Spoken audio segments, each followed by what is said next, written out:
पश्चिम बंगाल को लेकर के तीन बड़ी खबरें आपके सामने रखने जा रहा हूं। तीन बड़ी खबरें। पहली बड़ी खबर, पश्चिम बंगाल के अंदर आज कुछ जगह पर, कुछ बूथों पर, 15 बूथों पर फिर से वोटिंग हुई और वो वोटिंग खत्म हो गई है और उसको मान लिया गया है, यानी झड़प और हिंसा की खबरें सामने आई, लेकिन उसको स्वीकार कर लिया गया है। अब दोबारा से वोटिंग होने के चांस फिलहाल नहीं है।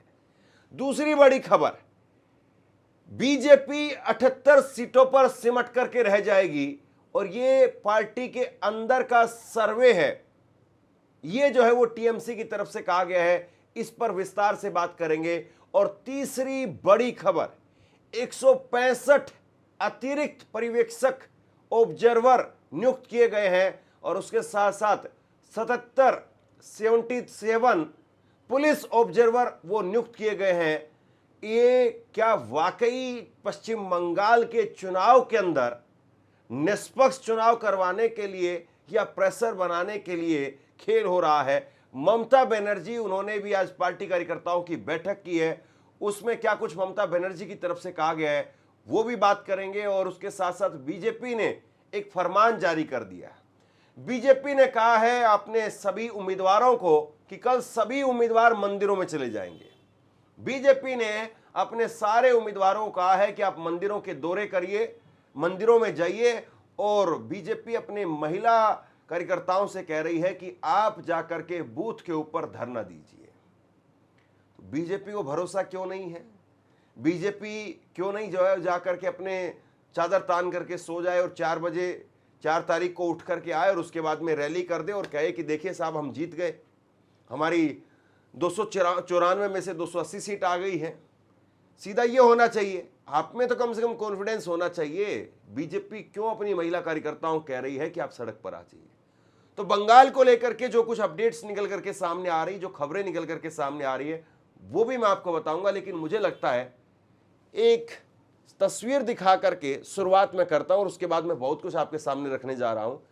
ये एक इस वक्त में एक मीम है, आप यूं कहिए, और वो वायरल हो रहा है इस वक्त में। किसी ने एक रील बनाई है बंगाल चुनाव को लेकर के और ये मीम है दरअसल। इसमें जो है वो एक रिपोर्टर वो पूछती है एक व्यक्ति से कि आप ये बताइए कि बंगाल के चुनाव के अंदर क्या होने जा रहा है।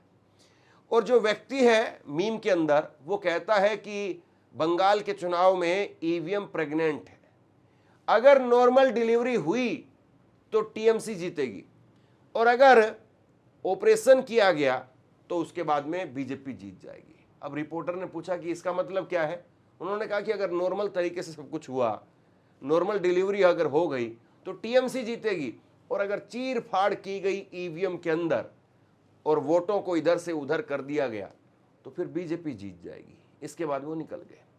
कुल मिलाकर के ये 20-25 सेकंड के अंदर ही इन्होंने जो बात कही है वो इस वक्त में सोशल मीडिया पर वायरल हो रही है। अब इस पर आपकी राय जो है वो नीचे कमेंट सेक्शन में बता दीजिए। अब मैं शुरुआत करता हूं सबसे पहले इस खबर के साथ में। ये ब्रेकिंग न्यूज देखिए आप, एनडीटीवी की ब्रेकिंग न्यूज। बंगाल में मतगणना से पहले 165 अतिरिक्त पर्यवेक्षक और 77 पुलिस पर्यवेक्षकों की तैनाती कर दी गई है।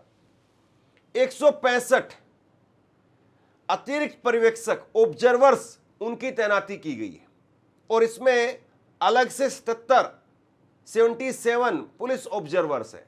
दो बातें यहां पर समझिए। टीएमसी सुप्रीम कोर्ट में गई थी और आज ही सुप्रीम कोर्ट ने टीएमसी की याचिका खारिज कर दी। सुप्रीम कोर्ट ने कहा, टीएमसी ने कहा था कि हम चाहते हैं कि जो अधिकारी वहां पर तैनात किए जा रहे हैं, जो काउंटिंग के दौरान अधिकारी रहेंगे, उसमें केवल केंद्र सरकार और पीएसयू के कर्मचारी ना रहे, उसमें राज्य सरकार के कर्मचारी भी रहे। लेकिन सुप्रीम कोर्ट ने कहा कि इसमें कोई जरूरी बात नहीं है। अगर दोनों बड़े अधिकारी ऊपर के टॉप लेवल के, अगर वो दोनों भी केंद्र सरकार के, तब भी कोई दिक्कत वाली बात नहीं है। और ये कहकर के उनकी याचिका को खारिज कर दिया।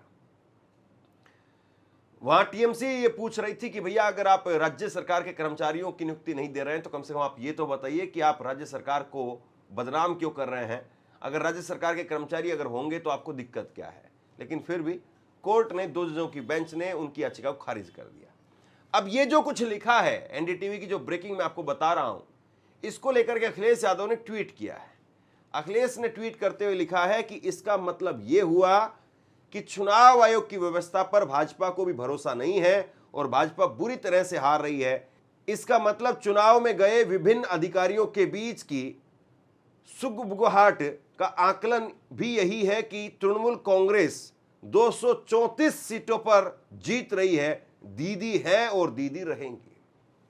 तो अखिलेश यादव जो है वो पूरी तरह से ममता बनर्जी के साथ में उतरे हुए हैं और अखिलेश यादव ये जानते हैं, समझते हैं कि अगर बंगाल में ममता बनर्जी की सरकार बच गई, बंगाल में ममता बनर्जी की सरकार जीत गई, तो फिर अगले साल जो उत्तर प्रदेश का बड़ा चुनाव है, उस बड़े चुनाव में ममता बनर्जी का भी सपोर्ट रहेगा और उस बड़े चुनाव में बीजेपी के ऊपर एक बहुत बड़ा प्रेशर आ जाएगा। और कहीं ना कहीं अखिलेश यादव को यह भी लगता है कि ममता बनर्जी तो जीत रही है, क्यों नहीं हाथी के पांव में मैं अपना पांव भी डाल दूं। यानी वहां पर जो हार होगी उसको वो योगी आदित्यनाथ के माथे पर मंडेंगे, क्योंकि योगी आदित्यनाथ ने जाकर के बंगाल के अंदर बहुत सारे बयान दिए थे, ध्रुवीकरण करने वाले बयान दिए थे और वो सारे बयानों का क्या कुछ असर रहा, उसको जो है भुनाया जाएगा। तो अखिलेश यादव भी ये सब कुछ कह रहे हैं। अब मैं आपको 294 जो सीटें हैं उसमें से केवल 78 सीटों पर बीजेपी सिमट करके रह जाएगी, ये टीएमसी के नेता ने एक प्रेस कॉन्फ्रेंस की है। आप अपने स्क्रीन पर देखिए, ये एएनआई ने भी इसको ट्वीट किया है और इसमें उन्होंने कहा है, टीएमसी के नेता कुणाल घोष हैं ये, इसमें इन्होंने कहा है कि हमारे पास में एक दस्तावेज है, डॉक्यूमेंट्स है, मैं ये नहीं बताऊंगा कि किस पार्टी का दस्तावेज है, लेकिन यह एक ऐसी पार्टी का दस्तावेज है जो तृणमूल से लड़ रही है। यह 294 सीटों पर उनका अंतिम अवलोकन है, यह उनका गुप्त दस्तावेज है। यह उस बैठक में 6 नेता मौजूद थे, उन्होंने 78 सीटों की पहचान की जिन पर वो जीत सकते हैं। हमें लंबे समय से हम कह रहे हैं कि तृणमूल कांग्रेस ने पहले चरण में 100 का आंकड़ा पार कर लिया था और दूसरे चरण में ये 200 तक पहुंच गया था। यहां पर कुणाल घोष उन्होंने एक प्रेस कॉन्फ्रेंस की, उसमें कुछ कागज दिखाए और कागज दिखा करके कहा कि साहब हम 200 सीट जीत रहे हैं। और क्यों जीत रहे हैं? क्योंकि बीजेपी का इंटरनल सर्वे वो ये कह रहा है कि हम केवल 78 सीटों पर ही जीत पा रहे हैं। इसका मतलब आप समझते हैं, बीजेपी बुरी तरह से हार रही है। ये अगर उनकी बात को मान लें, वहीं बीजेपी ने पलटवार करते हुए कहा है कि ऐसा कुछ नहीं है और ये अपनी तरफ से जो है वो नकली कागज दिखा रहे हैं। अब तो खैर वैसे ज़्यादा लंबा समय बचा नहीं है, अब तो कल का दिन ये मान करके चलिए कि बीच में है और परसों सुबह गिनती शुरू हो जाएगी और परसों इस समय तक पूरी तरह से तस्वीर बिल्कुल साफ हो चुकी होगी और चुनाव का शोर और चुनाव की जो गिनती का गूंज है वो भी खत्म हो चुकी होगी। ममता बनर्जी ने क्या कहा है एग्जिट पोल को लेकर के, वो समझने वाली बात है। उन्होंने आज बैठक की और उसमें उन्होंने कहा कि ये स्टॉक मार्केट के लिए एग्जिट पोल लाए गए हैं। ममता बनर्जी ने कहा कि तृणमूल कांग्रेस, उन्होंने तृणमूल कांग्रेस की जीत का दावा किया है। शनिवार को वीडियो कॉन्फ्रेंसिंग के जरिए काउंटिंग एजेंट्स को उन्होंने संबोधित किया, एक तरीके से उनमें जोश भरने का काम किया और उन्होंने कहा कि उनकी पार्टी 200 से ज्यादा सीटों पर जीत हासिल करेगी। ममता ने एग्जिट पोल के अनुमानों को सिरे से खारिज करते हुए इसे स्टॉक मार्केट में हेरफेर करने की कोशिश बताया। उन्होंने कहा कि पहले भी 2021 में, 2024 में ऐसे प्रयास हुए थे, इस बार भी वही दोहराया जा रहा है।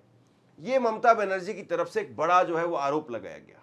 उन्होंने आज जो है एक बैठक ली वीडियो कॉन्फ्रेंसिंग के जरिए, जो अधिकारी तैनात किए जाएंगे, जो एजेंट्स बनेंगे गिनती के दौरान, काउंटिंग के समय पर, उनसे बात की है और उनमें एक तरीके से ताकत भरने का, जोश भरने का काम किया है। और ममता बनर्जी ने कहा है कि आप लोग सबको डटे रहना है, जब तक जीत का प्रमाण पत्र नहीं मिलेगा कोई काउंटिंग सेंटर छोड़ करके बाहर नहीं आएगा। क्योंकि कई बार ऐसा हुआ है कि जीत जो है डिक्लेयर कर दी गई, फिर ढोल नगाड़े बजाते हुए नेता बाहर आ जाते हैं और बाद में पता चलता है कि चुनाव आयोग ने दूसरी पार्टी के नेता को जिता दिया। तो जीत का सर्टिफिकेट लेकर के ही आपको बाहर निकलना है, उससे पहले बाहर नहीं निकलना है। और जो कुछ भी अंदर हो रहा है उसको लेकर के अपडेट्स आपको देनी है और अगर आपको लगता है कि कहीं पर कुछ गड़बड़ी है तो तत्काल गिनती को रुकवा देना है। ये ममता बनर्जी की तरफ से उस बैठक में विस्तार से अपने लोगों से, अपने एजेंट से कहा गया है। सीआरपीएफ को लेकर के भी ममता बनर्जी हमलावर दिखी। मुख्यमंत्री ने सेंट्रल आर्म्ड पुलिस फोर्स यानी सीएपीएफ पर टीएमसी के कार्यकर्ताओं के साथ में दुर्व्यवहार का आरोप लगाया और उन्होंने कहा कि जिन लोगों ने कथित तौर पर इस तरह की कार्रवाई का सामना किया है, पार्टी उन्हें सम्मानित करेगी। यानी जिसके साथ में भी दुर्व्यवहार किया गया, जिसके ऊपर लाठियां चली हैं, उन सबको हम सम्मानित करने का काम करेंगे, ये ममता बनर्जी की तरफ से कहा गया है। तो आज का दिन ममता बनर्जी जानती है कि कल का दिन जो है वो फिर सबके लिए एक बिजी डे हो जाएगा और सब अपनी अपनी जगह पर पहुंचना शुरू हो जाएंगे और जिम्मेदारियां जो है शुरू हो जाएंगी। तो आज का दिन जो है उन्होंने कार्यकर्ताओं के साथ में बिताया है और कार्यकर्ता भी वो जो एजेंट बनने जा रहे हैं, जो गिनती के समय पर अंदर होंगे, तो उनको बताया कि कैसे आपको फॉर्म लेना है, सारी चीजें, सारी जो प्रक्रिया है उस सब में जो है वो एक तरीके से उनकी प्रैक्टिकल करवाई गई है और उसमें जोश भरने का काम ममता बनर्जी ने किया है। अब बीजेपी की तैयारी देखिए आप। कल बीजेपी के सभी उम्मीदवार अपने विधानसभा क्षेत्रों में मंदिर में जाएंगे, अपने अपने चुनाव क्षेत्रों में मंदिर में जाकर के पूजा अर्चना करेंगे और इसके अलावा सभी विधानसभा क्षेत्रों में महिलाएं स्ट्रांग रूम के ऊपर धरना देंगी। अब समझने वाली बात यह है कि भाई आपकी पार्टी वो केंद्र में सत्ता में है, तो फिर आपकी महिलाएं जो है वो जाकर के क्यों धरना दे रही है? और धरना ही देना है तो आप खुद दीजिए, आप पुरुषों को आगे कीजिए, आप महिलाओं को आगे क्यों कर रहे हैं? क्योंकि जाहिर सी बात है पश्चिम बंगाल का चुनाव है और पश्चिम बंगाल का चुनाव बहुत बार हिंसक होता रहा है, हुआ भी है और हो भी सकता है। तो आप पुरुषों को आगे भेजिए, उन बेचारी महिलाओं को क्यों आगे कर रहे हैं आप? उनकी आड़ में क्यों छिप रहे हैं आप? और मंदिरों में जो है वो आप जा रहे हैं, अच्छी बात है, मंदिर में जाइए, कोई दिक्कत वाली बात नहीं है, अक्सर ये आमतौर पर होता भी है, लेकिन बीजेपी ने इसको व्यापक स्तर पर, बड़े लेवल पर कर दिया ताकि कल जो है वो मीडिया में खबरें इसकी चलती रहें। अलग अलग नेता मंदिर में जाएंगे, हवन वगैरह करेंगे, प्रेशर पॉलिटिक्स है ये साइकोलॉजिकली एक तरीके से प्रेशर बनाने की जो है वो पॉलिटिक्स खेली जा रही है कि चुनाव आयोग के ऊपर, विपक्ष के ऊपर, स्थानीय जो पुलिस है या फिर आप यूं कहिए कि जो सीआरपीएफ के जवान जो वहां पर तैनात हैं, उन सब के ऊपर एक प्रेशर बनाने की कोशिश है कि किसी तरीके से जो है प्रेशर बनाया जाए और प्रेशर बना करके वो ये बताया जाए कि साहब देखिए हम जो हैं वो चुनाव जीतने जा रहे हैं और आपको जो करना है आप वो कर लीजिए।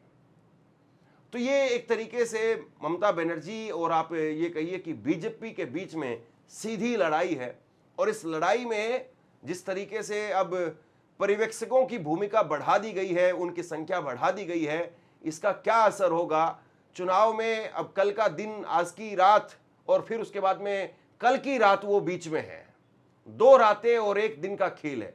फिर उसके बाद में अगले दिन जब गिनती शुरू होगी और गिनती जब पूरी होगी, वो जो पीरियड है एक तरीके से सांसें थमा देने वाला जो पीरियड है, उस दौरान क्या कुछ होगा, इंतजार कीजिए। आप क्या सोचते हैं नीचे कमेंट सेक्शन में लिख करके जरूर बताइए। इस खबर को शेयर कीजिए, वीडियो को लाइक कीजिए और चैनल को सब्सक्राइब जरूर कीजिए। और अगर आपको मेरा काम पसंद आता है तो थैंक्स बटन का प्रयोग करके आर्थिक तौर पर मुझे मदद जरूर करिए। शुक्रिया, थैंक यू।